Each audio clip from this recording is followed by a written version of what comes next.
Afra and this is Saving from the Apricot. Hello guys, how are you doing? How's the weather? The weather is so good, yeah.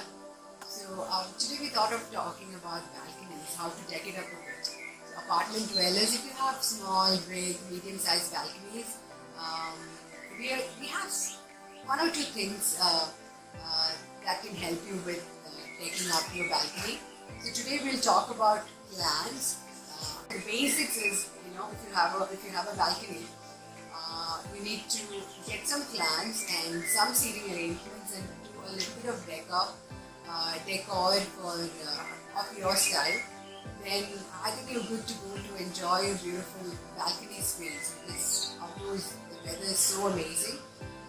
You can have your me time with your dog, with your family and friends in your balcony.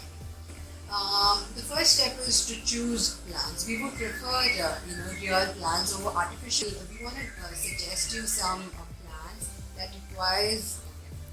requires no or very less care and attention and it will last very long. That's it. Well, I love to grow plants and herbs which are useful in the kitchen. I will show you some of the plants which I have. Let's check it out.